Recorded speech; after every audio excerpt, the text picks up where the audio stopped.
Hey guys, Upgrade Arcade here. Just want to show y'all how to change some of the buttons if you need to on an image. There's two ways you can go about this. One is to hit this button, top middle, and your coin button at the same time. That will bring up RetroArch.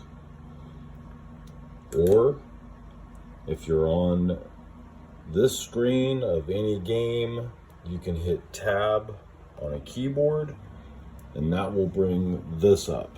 This is the mame configuration of buttons.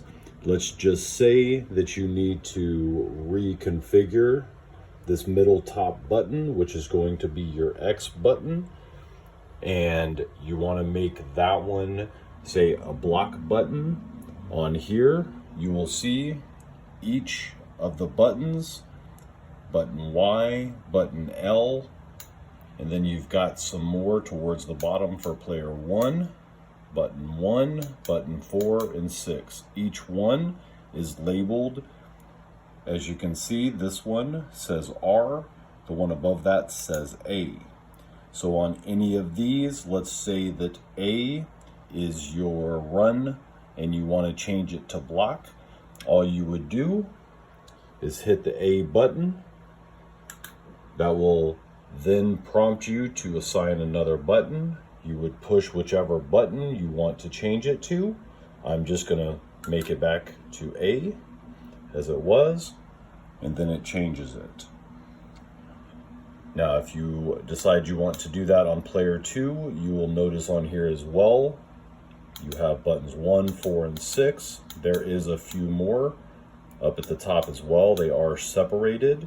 Certain versions of mame actually have that swapped around. Some of them are all in a row, some of them are not. So make sure that if you are changing any of these, you pay attention to player 1 or player 2 and which buttons you are actually changing. For all of the 6 button fighting games, they are set up the way that Street Fighter is set. For instance, you see how those are, the top ones being all of your punch, the bottom ones being all of your kick. Mortal Kombat is going to be the only game that you may need to swap some of them.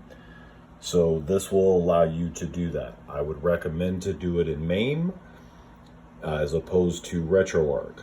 Once you change all of that, all you do is go down to Return to Main Menu, hit the A button, it will back you out to here, go to Return to Game, and you're good to go. Also, make sure when you are going into the main menu with tab, go to Input this game, not General. General will change all of the games that run through this emulator.